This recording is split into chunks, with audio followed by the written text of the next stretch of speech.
जय हिंद साथियों, और स्वागत है आपका एक नए किस्से के साथ। इसमें अपन को साफ दिख रहा है कि कैसे जातिवाद या जो जाति के आतंकवादी हैं वो किस तरीके से काम कर रहे हैं, आपको हमेशा नीचा दिखाने के लिए, आप आगे बढ़ना जाओ उसके लिए।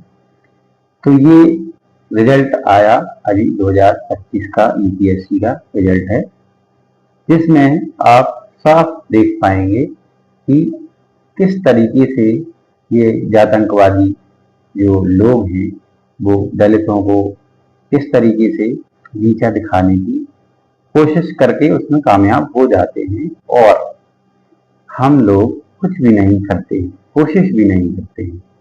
तो इस वीडियो को ज़्यादा से ज़्यादा आपको शेयर करना है। बस लाइक नहीं करें, सब्सक्राइब नहीं, कोई दिक्कत नहीं, लेकिन ये लोगों के पास पहुंचना बहुत ज़रूरी है। तो आप देखेंगे कि जो ये रिजल्ट आया है इसमें आपके सामने ये देखेंगे जो इंटरव्यू होता है उसमें नंबर दिए जाते हैं। तो यहाँ पे पहला जो मीना है उसके नंबर आए हैं 760, 66 नंबर। और यहाँ पे जो सबसे छोटा है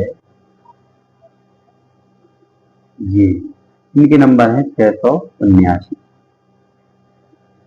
इस 679 से लगभग 90 नंबर ज्यादा वो पेपर में लेके आया, लेकिन उसको साक्षात्कार में सिर्फ 112 नंबर दिए गए, और जो 679 नंबर लेके आया उसको 201।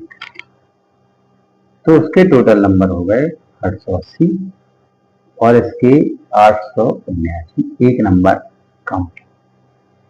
मतलब ये लोग इतनी सटीक प्लानिंग करते हैं कि आपका सिलेक्शन हो ही नहीं सकता, और आप तैयारी करते रहते हैं, आप पूजा करते रहते हैं, सब कुछ करते हैं, लेकिन जो इंटरव्यू लेने वाले लोग हैं वो किसी विशेष वर्ग के हैं, किसी विशेष जाति के हैं, जो ये कदापि नहीं चाहते हैं, कभी नहीं चाहते हैं कि कोई भी छोटी जाति, दलित वर्ग का व्यक्ति कलेक्टर बन जाए, आईपीएस बन जाए।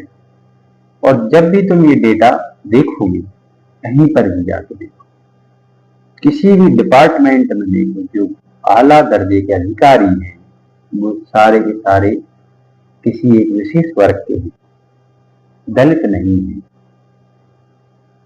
तो क्या अभी भी हमारा जो संविधान है वो क्या जिंदा है, या फिर इसको कहीं मार दिया गया है और बस लोग अपनी अराजकता चलाए जा रहे हैं, चाहे कोई अधिकारी हो, चाहे इंटरव्यू लेने वाला हो। इस तरीके की चीजें होनी ही नहीं चाहिए। अब मैं आपको एक और डेटा दिखाना चाहता हूँ। ये जो डेटा है वो इस रिजल्ट का है कि किस वर्ग के कितने बच्चों का सिलेक्शन हुआ है। तो हम यहाँ देखेंगे, यहाँ है एसटी और ये है एससी, ये हैं ओबीसी वाले, ये ईडब्ल्यूएस, ये है जनरल। तो एसटी के सिर्फ 87 लोगों को ही कलेक्टर चुना जाता है। मतलब इस रैंक में यूपीएससी के रिजल्ट में सिर्फ 87। अगर देखा जाए तो टोटल 1129 है। इसका कितना परसेंट? 10% भी नहीं है, 9%। जबकि इनकी भागीदारी देश में एसटी वालों की 16% है, तो भी उनके 9% ही कैंडिडेट चुने जाते हैं।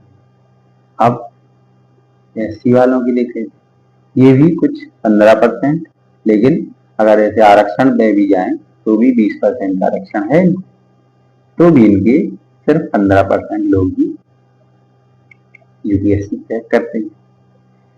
तो क्या कमी है?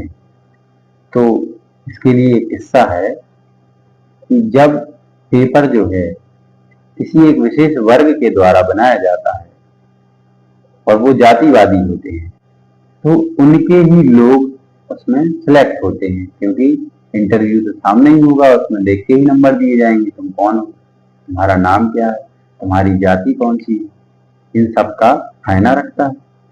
अगर दलित वर्ग के लोग वहां पेपर बनाने में, इंटरव्यू लेने में शामिल होंगे, तब इस तरीके की स्थितियां नहीं बनेंगी।